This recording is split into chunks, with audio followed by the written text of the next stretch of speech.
Buenos días, queridos hermanos, en el nombre del Señor Jesucristo. Bienvenidos a todos ustedes a este servicio de adoración del día de hoy, 29 de enero del año 23.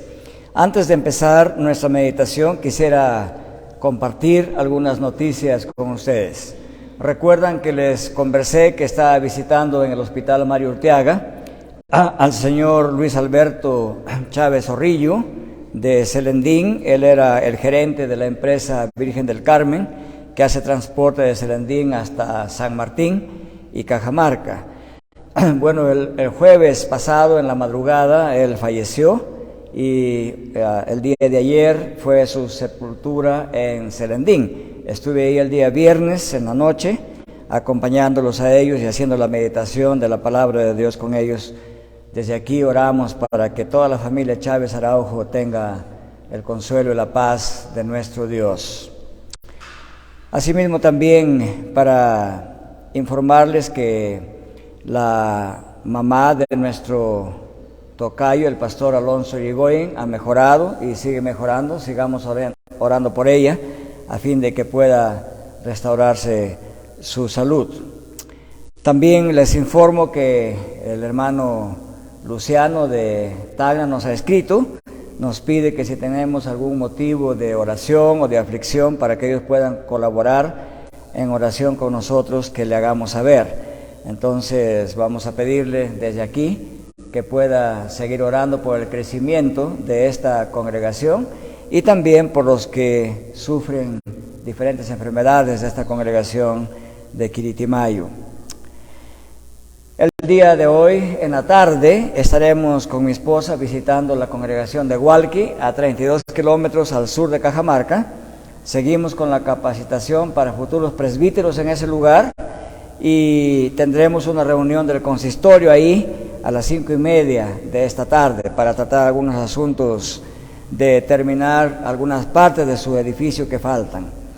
Bien, con esos informes queremos nuevamente escuchar la lectura del Evangelio en Mateo capítulo 9, los últimos versículos de esa sección, son 32 al 38.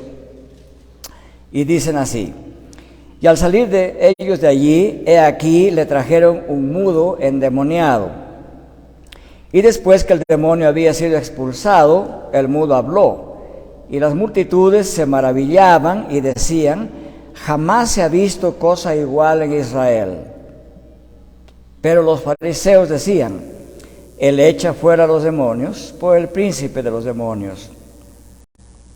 Y Jesús recorría las ciudades y aldeas, enseñando en las sinagogas de ellos, proclamando el evangelio del reino y sanando toda enfermedad y toda dolencia. Y viendo las multitudes, tuvo compasión de ellas, porque estaban angustiadas y abatidas como ovejas que no tienen pastor. Entonces dijo a sus discípulos: la mies es mucha, pero los obreros pocos. Por tanto, rogad al Señor de la mies que envíe obreros a su mies. Nuestro Dios y Padre Celestial, le damos gracias porque este mundo entero es declarado por Jesucristo como la mies de Dios el Padre, es decir, como la gran cosecha de Dios. Le agradecemos, Padre, por hacernos parte de sus obreros que proclamen el Evangelio del Reino. Pero sabemos que la cosecha es abundante, extensa, grande, amplia, y le suplicamos que siga enviando obreros a su mies. Ayúdenos en la preparación de esos obreros. Llámenos, oh Dios, si es su voluntad, a nosotros también como obreros suyos en esta gran cosecha. Se lo suplicamos en el nombre de Jesús. Amén. Bien, hermanos, hasta aquí, con esta sección de Mateo, concluye el primer gran discurso de Jesús y también su primera etapa de trabajo ministerial, de predicación del Evangelio en Galilea. Jesús todavía está aquí en Galilea y ha hecho con este milagro 10 milagros. Mateo recoge estos 10 milagros y los envuelve como parte del ministerio de Jesús, y en los versículos finales, que son los versículos 35 y 36 hasta el 38, hace un resumen de este ministerio de Jesús, en qué consistió. Estos 10 milagros que relata Mateo en estos pasajes del capítulo 8 y 9 no son los únicos milagros que hizo Jesús, hizo muchísimos más. Pero estos milagros los recoge Mateo para demostrar que Jesús tiene el control de la creación, que tiene el control de los males físicos, enfermedades del cuerpo, y también de los males espirituales, de las enfermedades de la mente, del alma, diríamos en el día de hoy, de las enfermedades de carácter mental y psicológico.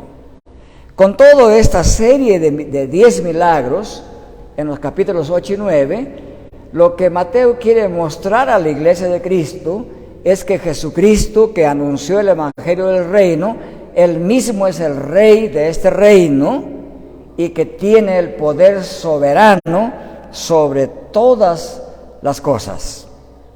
Por lo tanto, Mateo tiene como objetivo que la iglesia pueda confiar en este Cristo que tiene poder y control sobre todas las cosas, aún sobre nuestras enfermedades físicas y mentales. Entonces, esta enseñanza de que Jesús tiene poder sobre todo y además obra movido por gran misericordia y compasión, esta enseñanza la ha estructurado Mateo en 7 partes bien cortas. Primero, nos dice en versículo 32 que un mudo endemoniado fue traído a la posada de Jesús. Miren, Jesús acababa de sanar a un enfermo.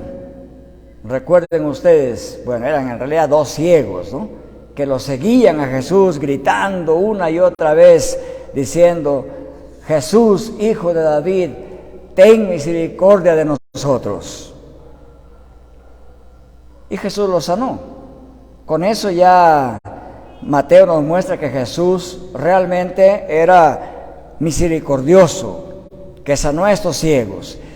Tan luego están saliendo estos ciegos de la posada de Jesús, que era la casa de Pedro, inmediatamente aparece una multitud y unos hombres que traen a alguien para ser sanado.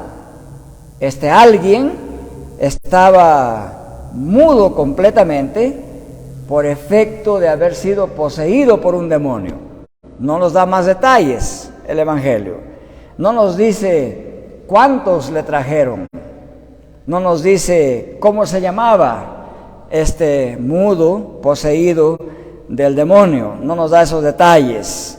Pero lo que enfatiza aquí el Evangelio de Mateo es que este hombre estaba incapacitado de hablar.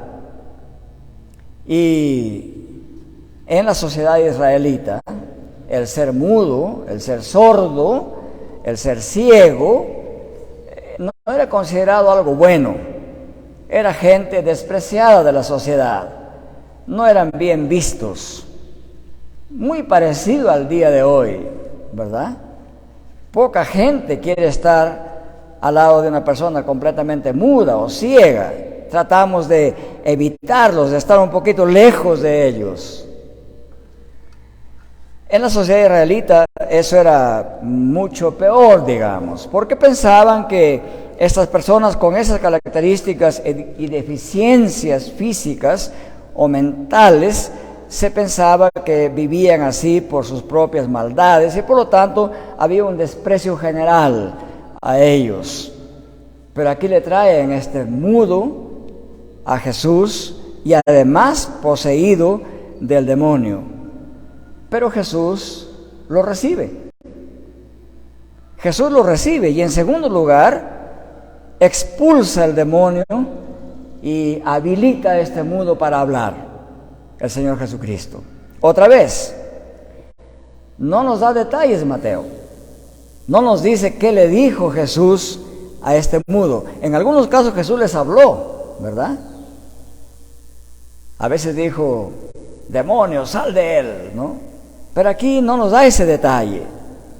Simplemente se dice en el versículo 33, así, y después que el demonio había sido expulsado, el mudo habló.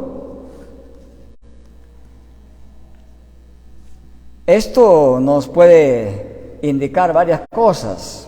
Nos puede indicar que Jesús, solamente hablando en su mente, hizo que ese demonio saliera de este hombre. O quizás le habló palabras, pero no nos dice Mateo qué palabras usó. Tampoco nos dice cómo se dirigió Jesús a esta persona muda. No nos dice que puso su dedo en la boca y le dijo, mudo, habla, ¿no? Simplemente nos muestra a un Jesús con tal poder que el demonio fue expulsado y el mudo pudo hablar.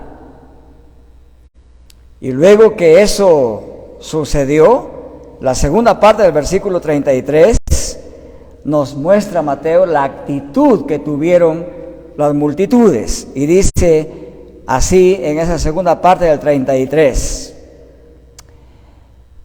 Y las multitudes se maravillaban y decían, jamás se ha visto cosa igual en Israel.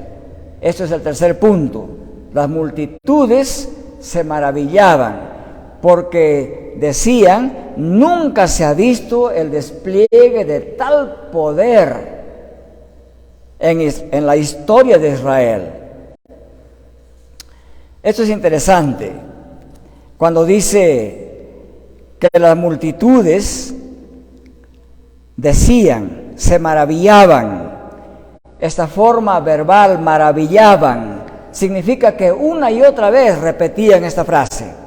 Nunca se ha visto cosa igual en Israel. Nunca se ha visto cosa igual en Israel. Bueno, no era para menos. Nosotros mismos, si hoy estuviera Jesús aquí y todos los que padecen dolencias los sanaría y quedarían completamente sanos, ¿cómo no nos vamos a asombrar de eso, verdad?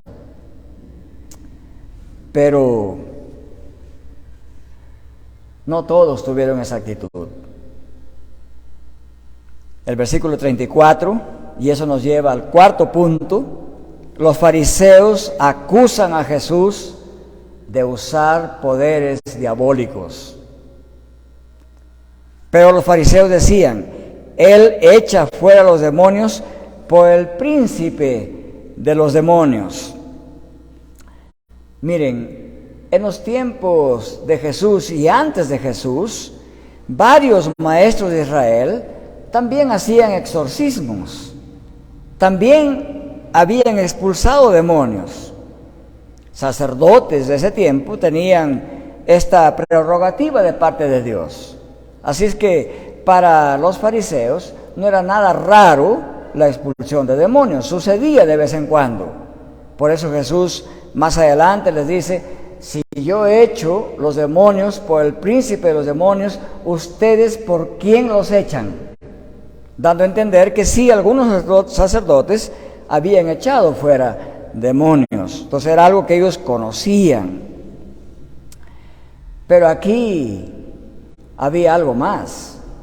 Pareciera que echar fuera un demonio era más fácil, entre comillas, que hacer hablar a un mudo. Y eso les causa maravilla a ellos. Y ellos piensan que este doble milagro de Jesús, los fariseos piensan que no puede ser hecho por un maestro o profeta, sino por alguien que tenga el mismo poder de los demonios. Y lo acusan así a Jesús. Entonces, más adelante también van a usar esta acusación difamatoria contra Jesús. En el capítulo 10 usan lo mismo también. Y cuando en el capítulo 12 nuevamente acusan a Jesús de usar poderes diabólicos, Jesús decreta que acusar a Cristo de estar endemoniado es igual que cometer el pecado imperdonable de blasfemia contra el Hijo de Dios. De modo que Aquí la actitud de los fariseos anticipa esa hostilidad que ellos van a mostrar con Jesús en adelante, hasta llevarlo a la muerte. Entonces, al presenciar a Jesús expulsar el demonio de esta persona y darle el don del habla, las multitudes se dividen. La mayoría exclaman: jamás se ha visto cosa igual en Israel. ¿Por qué? Porque este milagro simbolizaba que este Jesús realmente tiene poder divino y que este Jesús es el Mesías prometido en el Antiguo Testamento y que por lo tanto el tiempo del cumplimiento de la venida del Mesías había llegado a Israel. Eso significa la frase: nunca se ha visto cosa igual en Israel. En otras palabras, ellos están diciendo: estamos en presencia del tiempo de la venida del Mesías hacia Israel. Y esta señal y estos 10 milagros eran las señales visibles de que Jesús es el Cristo, es el Mesías, es el Rey de este reino. La sanación de este hombre mudo endemoniado señala a la vez a una sanidad más fundamental en el ser humano. Bienvenido, hermano Darling. Tome asiento, por favor. Es importante leer los significados de las cosas que suceden. Por ejemplo, cuando ustedes escuchan un trueno, ¿qué es lo que viene inmediatamente después del trueno? ¿Qué se produce primero? Si ustedes se quedaran mirando hacia el lugar que tiene nubes negras y todo, primero ven relámpagos, ¿verdad? Una vez que hay relámpagos, inmediatamente va a haber truenos. ¿Y por qué los relámpagos son primero y después el trueno? ¿Cómo lo sabemos eso? Bueno, lo sabemos por experiencia, ¿verdad? Porque así sucede. Pero un físico no diría exactamente: bueno, lo sé porque lo he visto. Él diría: es muy simple. Se ve primero la luz del rayo o del relámpago, porque la luz viaja a 300,000 kilómetros por segundo. Y el sonido viaja a 340 metros por segundo. O sea, la luz viaja muy rápido y el sonido viaja muy lento en comparación. Entonces, cuando usted ve la luz entre las nubes, inmediatamente sabe que va a haber trueno. O sea, la luz es una señal de que va a haber truenos. El hecho que Jesús sane a una persona es una señal de una necesidad más profunda de sanidad que tiene el ser humano. Es decir, el ser humano necesita ser sanado de un problema más profundo que una simple enfermedad. Miren, cuando el ser humano muere, se acaba la enfermedad. ¿Sí o no? Si usted sufre de cáncer hoy, cuando usted muere, se acabó el cáncer. Cualquier defecto físico que uno tenga hoy día, uno muere y se acabó ese defecto físico. Ahí queda. Entonces pregúntense: si yo tengo una pierna más corta que la otra y ando cojeando, siento vergüenza seguramente por un tiempo, hasta que me acostumbre, y no me importa lo que los demás digan, y ando cojito, no importa, ¿verdad? Y Jesús un día me sana, me pone los dos pies iguales, quedo sano, pero luego de unos años voy a tener que morir. Conmigo, con esa muerte se acaba mi cojera y todas las críticas y bromas que hayan hecho acerca del cojo Alonso Ramírez, ¿verdad? Ahí se acaba, aunque me haya sanado Jesús. Por eso la sanidad física o mental que Jesús haga en un ser humano es una señal de algo más profundo que Él puede hacer en el ser humano. Jesús puede sanar los pecados de nuestra vida. nos puede dar la salvación.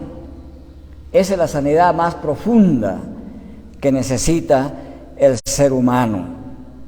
En esta proclamación del Evangelio del reino de los cielos, nos muestra Mateo aquí que entre todos los que escuchan el Evangelio de Cristo, unos lo aceptarán con alegría y se maravillarán y dirán: nunca hemos escuchado un mensaje tan hermoso de parte de Jesús. Y otros dirán: miren, ¿qué cosa es eso de Jesús? Y lo que yo quiero es comer, vestir y vivir bien. A mí no me importa Jesús. Esos dos tipos de respuestas siempre van a haber en la sociedad, ¿verdad? Miren, a mí no me vengan con evangelio del reino, con cosas morales. Yo estoy bien con mi carnaval, déjenme vivir la vida. Eso diría el cajamarquino promedio, ¿verdad? Siempre van a haber estos dos tipos de respuestas. Y aquí se ve, Jesús sana a este mudo, lo hace hablar, y una parte de la multitud se maravilla y dicen: jamás hemos visto cosa igual en Israel. Y otros dicen: bueno, este Jesús tiene poderes demoníacos, por eso hace eso.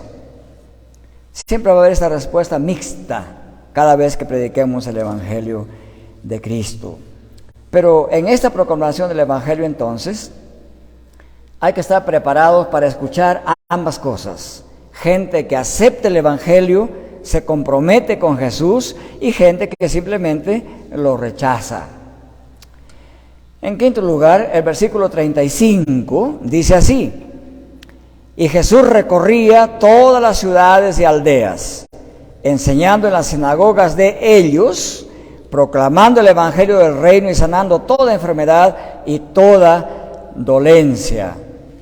En esta quinta parte de Mateo nos hace un resumen en qué consistía el ministerio o el servicio que Jesús estaba prestando a Galilea en este caso.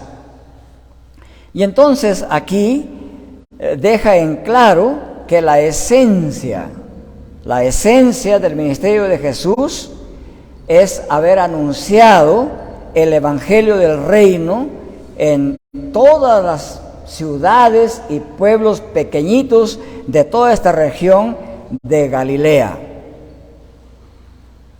Y es interesante esto porque, miren, así como Mateo muestra a Jesús como alguien que despliega un poder divino, grande, extraño incluso, también lo presenta como un ser humano completamente humano. Jesús recorría. En ese tiempo no habían carros, no habían bicicletas. No, lo recorría a pie, mayormente a pie. Ni siquiera se da cuenta que usaban caballos en esto. Él con sus discípulos recorrió a pie, caminando días y días por todo lugar, haciendo esas obras de misericordia y anunciando que se arrepientan y que crean en Jesucristo como el Rey de este reino que Él había traído, que se llama el reino de los cielos. Entonces, eso tampoco quiere decir que Jesús visitó cada centímetro cuadrado de Galilea. Simplemente visitó todos los lugares más prominentes de Galilea. Pero dice el texto, recorrió las aldeas enseñando en las sinagogas de ellos. Jesús enseñó, luego dice proclamando el evangelio y luego sanando toda enfermedad y dolencia. O sea, resume el ministerio de Jesús en esas tres grandes actividades. La primera actividad era proclamar, la segunda enseñar y la tercera sanar. A partir de esas tres grandes actividades de Jesús, la Iglesia de Cristo en toda la historia ha estructurado su programa de servir en este mundo. Con esto, Mateo enseña a la Iglesia cuáles son las principales acciones de un programa eclesiástico. A veces cuando queremos hacer un plan de trabajo nos preguntamos, a ver, ¿qué ponemos en este plan de trabajo? ¿Verdad? Pero los creyentes que estamos familiarizados con las Escrituras, ya no nos hacemos esa pregunta, porque Cristo Jesús nos ha dejado un programa a la iglesia. ¿Qué tiene que hacer la iglesia? Enseñar el Evangelio de Cristo. ¿Qué más tiene que hacer? Proclamarlo, es decir, fuera de las paredes de la congregación. ¿Qué más tiene que hacer? Obras de misericordia. No podemos sanar como Jesús lo hizo, pero podemos hacer muchas cosas para aliviar la salud de la gente. Eso explica por qué la iglesia colabora con aquellas personas que tienen problemas de salud. Es parte del programa establecido por Jesucristo. No solamente es la buena gana y voluntad que tienen los hermanos en Cristo, es parte de nuestro deber. Esos tres grandes bloques de acciones: enseñar, proclamar y ayudar a los enfermos en su necesidad, es parte del programa general de la Iglesia de Cristo. Ustedes lo han visto aquí en este barrio y lo ven constantemente. Entonces, en el ministerio de Cristo, la palabra proclamada hacia afuera y enseñada hacia adentro siempre estaba unida a esa acción social de misericordia para con los demás. Algunos evangélicos modernos se preguntan: ¿y acaso es bueno que la iglesia haga acción social? La pregunta en realidad no es una pregunta propiamente planteada, es una pregunta incorrecta hacerla así. Porque de plano, Mateo nos enseña que la acción social es tan parte del Evangelio como la proclamación y la enseñanza. Así que Él no separa estas cosas. Bueno, yo espero que esto nos ayude a nosotros en las próximas semanas a implementar esta parte de la acción social de nuestra iglesia.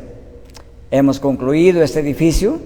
Tenemos arriba en el tercer piso una sala apropiada. En el mes de abril empezaremos un programa con niños en esta congregación, de la comunidad. Vamos a tener que reunirnos y decidir si ofrecemos desayuno escolar para varios niños que no toman desayuno en su casa, o una cena después que salen del colegio, porque puede ser que en algunos hogares tienen dificultades los niños para cenar nutritivamente. Bueno, todos los niños comen algo, ¿no? Comen un pan y una tacita de agua. Eso les sirve para no morirse, pero no nutre el cerebro apropiadamente para estudiar. Y aquí hay varios niños en esa condición, tanto de los que vienen a la congregación como de varios niños que hay en varios hogares, a los cuales tenemos que salir y registrarlos y armar un programa que les nutra, aunque sea por unos meses, y que nosotros podamos también guiarlos al conocimiento de Dios. La Iglesia de Cristo no está en este lugar y no está en esta tierra solamente para reunirnos los domingos, un par de horitas, escuchar algo, si es que escuchamos, y luego salimos y dije, bueno, ya cumplí mi deber. Bueno, Cristo no ha establecido el programa de la iglesia de esa manera. Es una iglesia viviente que está permanentemente presente en la comunidad donde Cristo la ha puesto. Y eso me lleva al sexto punto. El versículo 36 dice así: y viendo las multitudes, habla de Jesús, tuvo compasión de ellas. ¿Por qué? Porque estaban angustiadas y abatidas como ovejas que no tienen pastor. No está hablando de los ciudadanos de Cajamarca ni del Perú, pero de hecho estamos incluidos ahí. Jesús mira a las multitudes y las ve abatidas, angustiadas, confundidas, padeciendo enfermedades, hambre, miserias. Y Jesús no es indiferente a eso. sintió algo que casi ninguno de nosotros siente permanentemente. Hay dos palabras que se usan aquí. Dice que Jesús sintió compasión. Esta frase en la actualidad puede significar tener pena por otro, pero originalmente no significaba así. En los términos del Nuevo Testamento, que fue escrito en griego, hay una palabra muy especial para este sentimiento, que se describía con un verbo que en griego se dice splangizomai. Splangizomai. Este verbo significa lo siguiente: alguien que siente que su hígado, que sus pulmones, que su corazón, que sus riñones y que sus intestinos se le remueven por dentro. ¿Ha sentido eso alguna vez usted? Cuando todo parece que se remueve adentro y usted quiere como explosionar al sentir eso. Ese sentimiento explosivo interno sintió Jesús por las multitudes. Más tarde ya esta palabra splangizomai llegó a significar el asiento que mueve todas las emociones de un ser humano. Y lo que el Evangelio nos quiere decir es que Jesucristo en todo su ser, con todo su ser, sintió empatía por esas multitudes. Es decir, Jesús, que entendía todo y conocía todo, pudo percibir esa angustia y ese abatimiento de las personas. La palabra angustia significaba personas agobiadas por la preocupación. Para nosotros esas pueden ser palabras simples, pero son palabras cargadas de emociones y realidades internas. ¿Cómo es un agobiado? Un agobiado no está parado, tranquilito, bien derecho, ¿no? El agobiado está inclinado, se siente como que hay un peso encima, como que está magullado por algo. Ese es un agobiado. Se siente adolorido, encogido. Así percibía Jesús a las multitudes, y que estaban también, dice, abatidos. Esta palabra abatido significa postrados, tirados en el suelo, desnudos de hambre, expuestos a la intemperie. No estaban así literalmente esa gente, pero eso es lo que estaba pasando en la mente y corazón de estas personas. En suma, esas multitudes estaban agotadas de todas esas enseñanzas sutiles, esas reglas imposibles de cumplir que los fariseos habían puesto sobre ellos, de cómo se deben vestir, de qué deben comer, qué no deben comer, cuántos ayunos deben hacer a la semana, cuántas borlas deben tener los bordes de las túnicas y una serie de cosas que ni siquiera los fariseos podían cumplir. Además de eso, esas multitudes no tenían dirección, no tenían liderazgo, no tenían enseñanza. Con esto Jesús quiere decir que los líderes de Israel habían fallado en pastorear a Israel, como en tiempos de Ezequiel. Los pastores en tiempos de Ezequiel estaban muy contentos de recibir los diezmos, las ofrendas del pueblo de Dios, de las ovejas de Dios, y embolsicarse todo eso sin importarle las ovejas. Situaciones que también pasan de vez en cuando en el Perú, ¿verdad? De vez en cuando escuchamos en la televisión: fulano de tal, mire, es millonario de los diezmos, vive de ellos y tiene empresas, tiene casas, se agarra la plata, ¿no? Así estaba el pueblo de Dios en ese tiempo. Los líderes de ese tiempo de Jesús tenían un solo interés: vivir bien ellos, sin importar el pueblo. Y eso es lo que Jesús quiere decir aquí. Hay un fracaso de los líderes, el pueblo está sin dirección. Su vida no tiene un centro, no tiene un sentido de dirección a dónde caminar. Estaban agotados, no sabían qué hacer, dónde ir. Y Jesús vivió y sintió con profunda compasión esa gran necesidad espiritual de las personas cuya vida no tenía un centro, cuya existencia no tenía un rumbo y cuya experiencia era pura futilidad, engaño. Pero todo el Evangelio de Cristo precisamente llena ese vacío que tiene el ser humano, la falta de dirección en la vida. En ese sentido, en este versículo 36, Jesús se presenta como el gobernante prometido que sí puede pastorear al pueblo de Dios, a Israel. Ese mismo Jesús que dio a entender que podía pastorear a Israel, hoy es Rey de Reyes y Señor de Señores. Y Él puede pastorear nuestra iglesia. Y Él la pastorea mediante los oficiales, pastores, diáconos, líderes que Él ha puesto en su iglesia y sigue poniendo en su iglesia permanentemente. Finalmente, el versículo 37 nos enseña que Jesús reconoce la necesidad de orar por más obreros para la proclamación del Evangelio.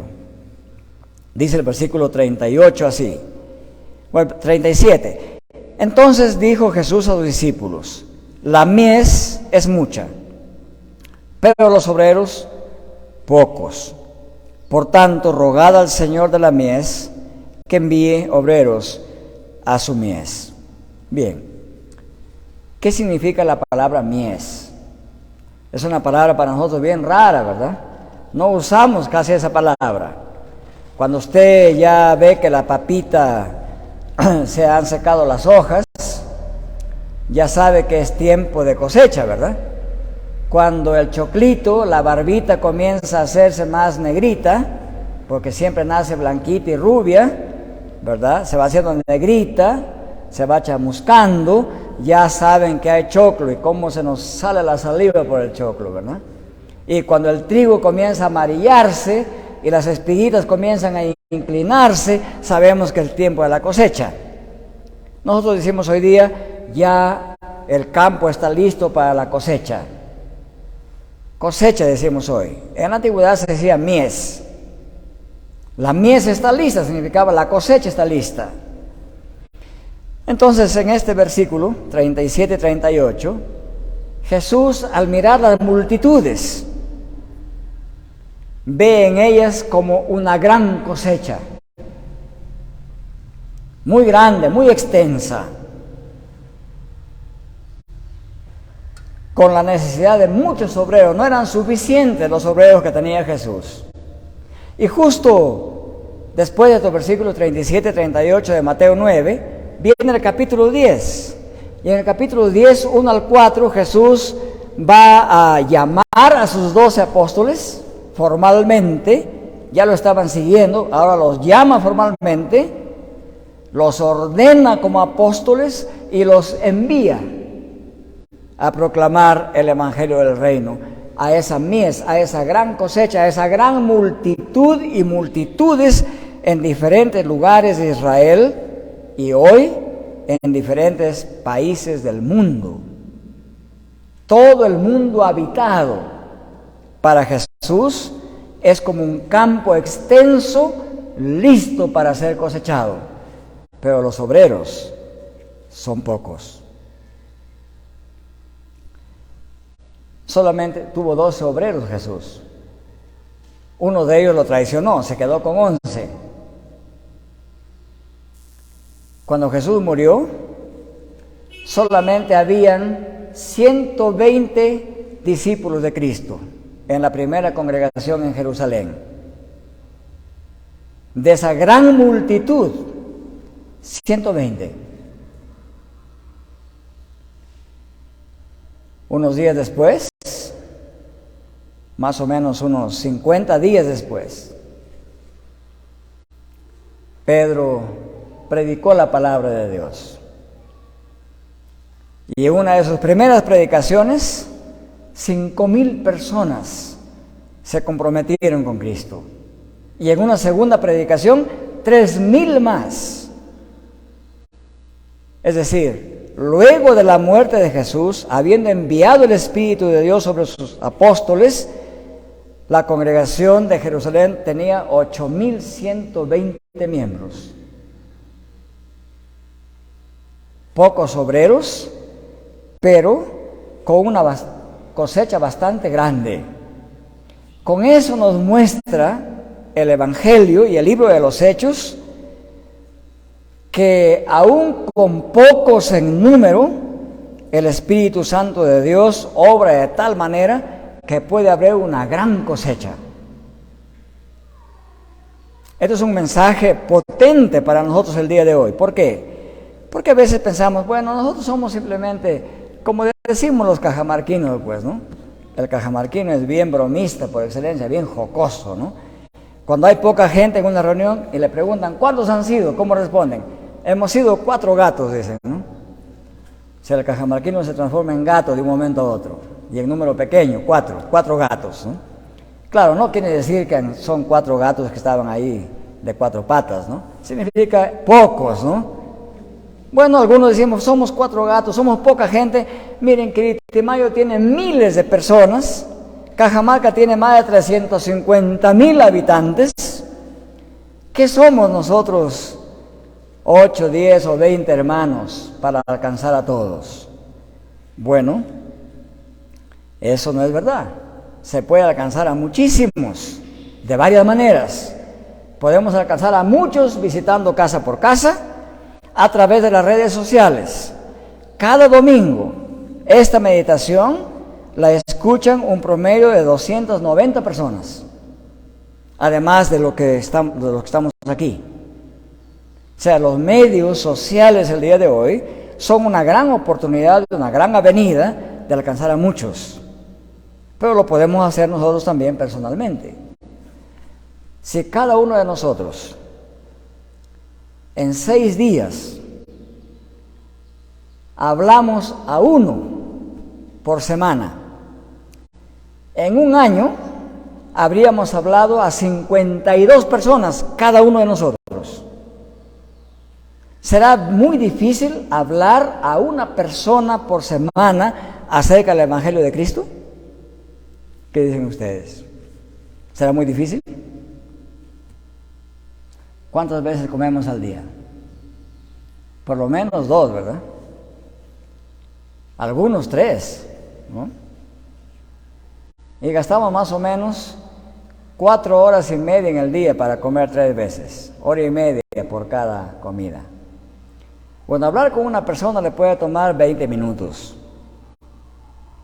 ¿No sería difícil ponernos como responsabilidad cristiana de decir, muy bien, esta semana voy a hablar a uno, por lo menos? Y así, pocos obreros, pero con una disciplina organizada de trabajo, podemos llegar a muchísimos durante la semana y durante el año. Pero Jesús reconoce esa dificultad. ¿Y cuál es el remedio frente a esta extensa cosecha, y siendo que los obreros son pocos para cosechar? Bueno, aquí no me refiero a la iglesia de la cosecha, por si acaso. Esta llamada iglesia de la cosecha es un mal muy pernicioso en esta sociedad. Existe también en Cajamarca.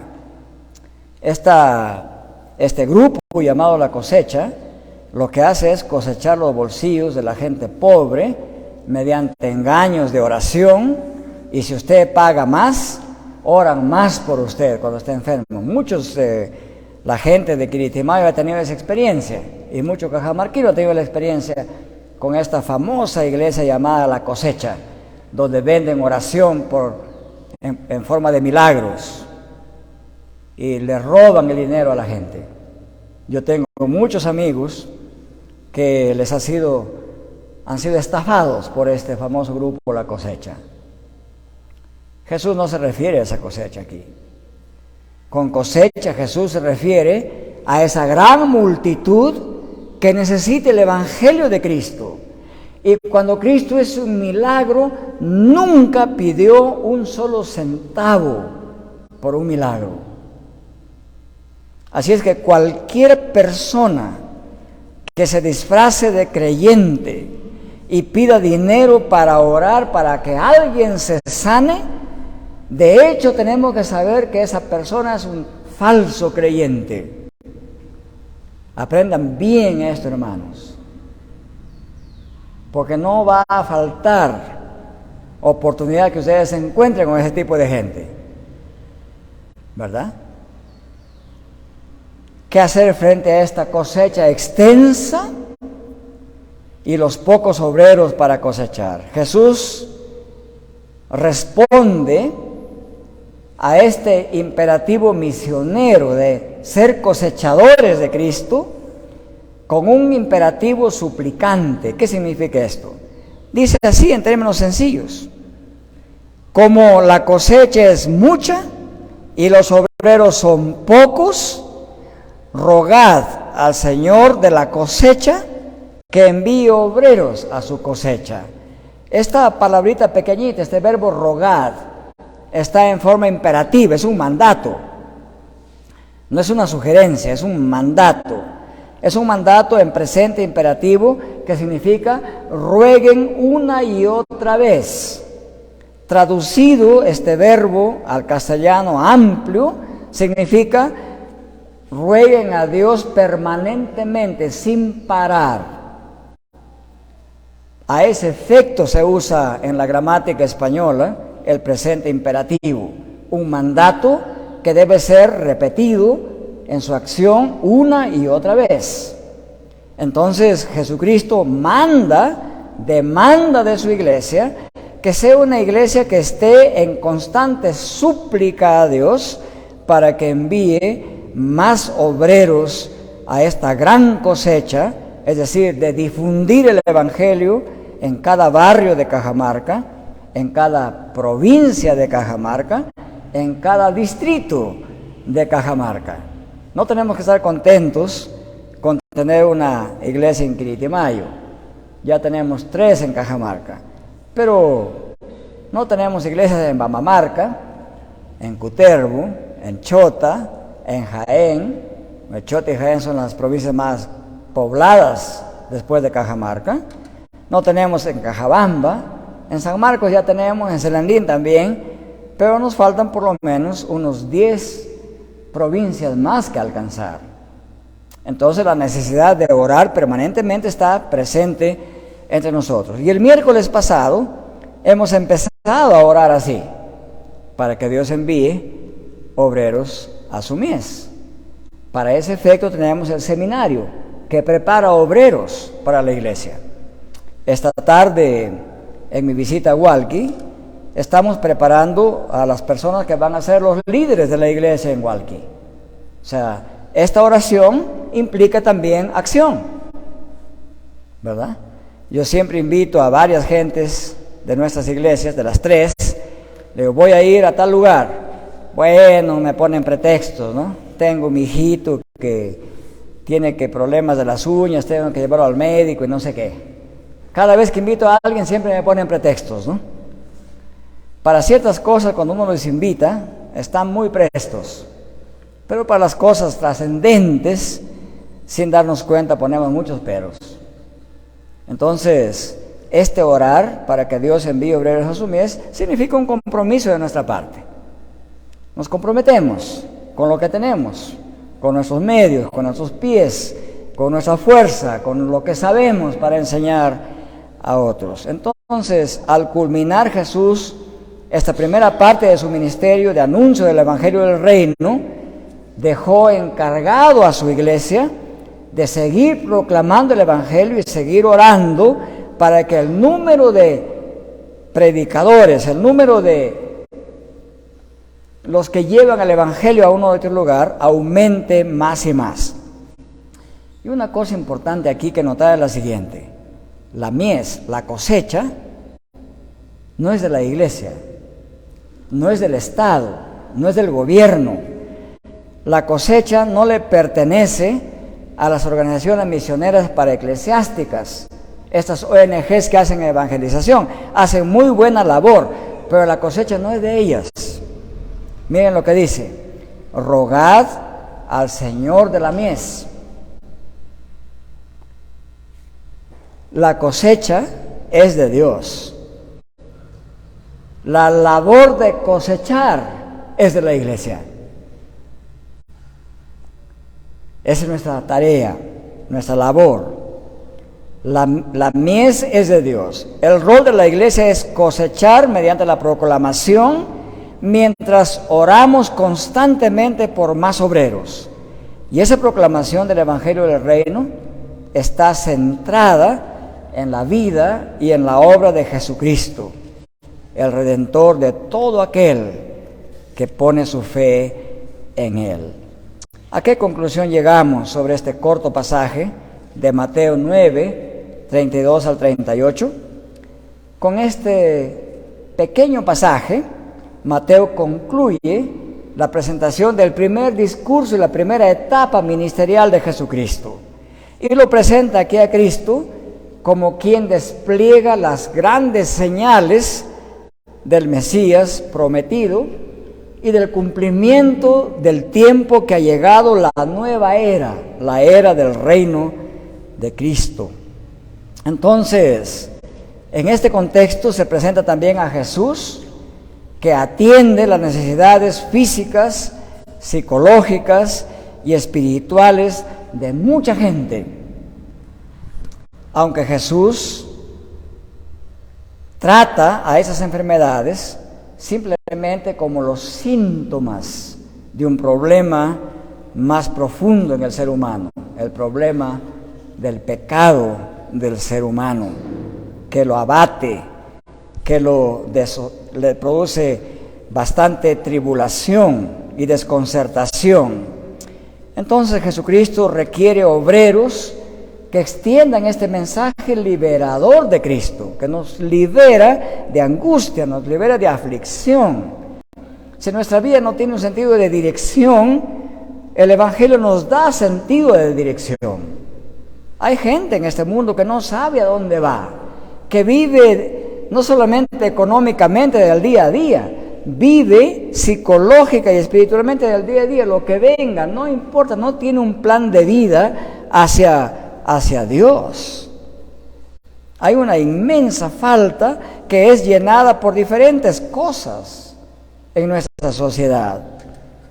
Jesucristo preparó un pequeño grupo de obreros para acometer esta gran cosecha, 12 apóstoles. Hoy día hay más de 2.000 millones de cristianos en el mundo.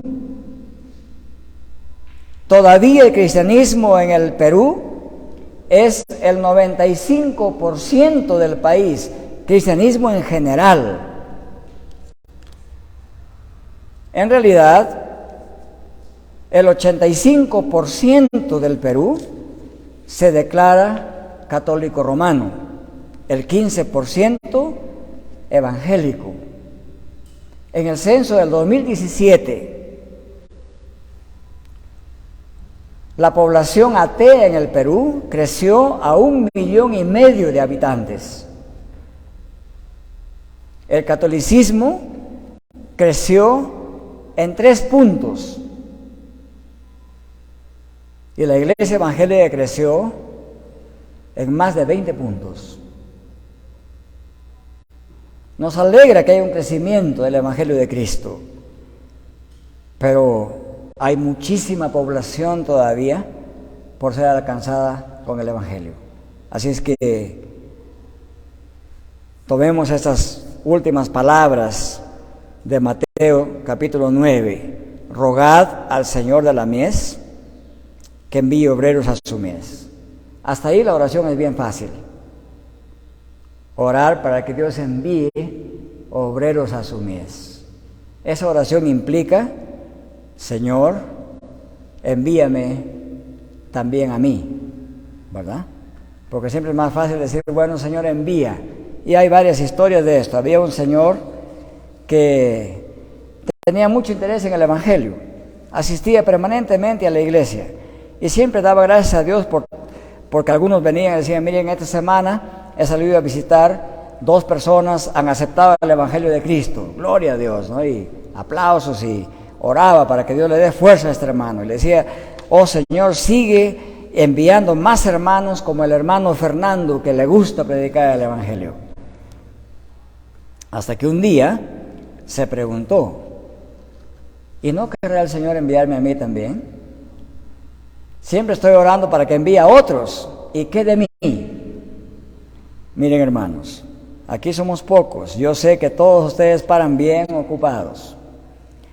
Y de algunos de ustedes que tienen Facebook, sí sé en qué están ocupados, porque los veo.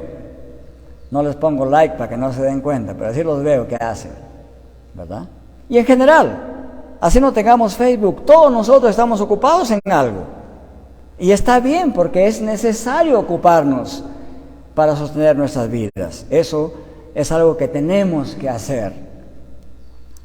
Pero en ese plan de vida que cada uno de ustedes tenga, pongan ahí un pequeño ítem y digan, esta semana voy a ser un obrero de la cosecha de Cristo. Voy a hablarle a uno del Evangelio. Y si tiene pereza caminar por estos cerros de Quiritimayo, hable de que está a su lado en su trabajo. Hable a su compañero de carpeta, a su compañero de cátedra, a su amigo. Nadie me puede decir aquí que no tenemos amigos, ¿verdad? No tiene que caminar 100 metros siquiera para hablar del Evangelio a alguien. Ese alguien a veces está ahí a medio metro, a 2 metros. Es cuestión de compromiso. Orad pues al Señor de la mies para que nos envíe a nosotros como parte de ese gran grupo que está cosechando personas para el reino de Dios. Que esa sea nuestra oración y nuestro compromiso de aquí para adelante. Padre nuestro, gracias por habernos traído aquí en esta mañana, por habernos congregado, por habernos permitido escuchar este desafío de parte de Cristo. Que roguemos a Dios para que nos haga a cada uno obreros en esta mies, en esta gran cosecha. No todos tienen que ser predicadores, pero todos podemos decir una palabra de esperanza, de alivio a quienes nos rodean. Podemos mostrarles cómo el Evangelio nos da un camino de vida centrada en el reino de Dios. Cómo el Evangelio puede ayudar a mejorar nuestras conductas internas y externas, y cómo también puede hacernos más compasivos con los demás.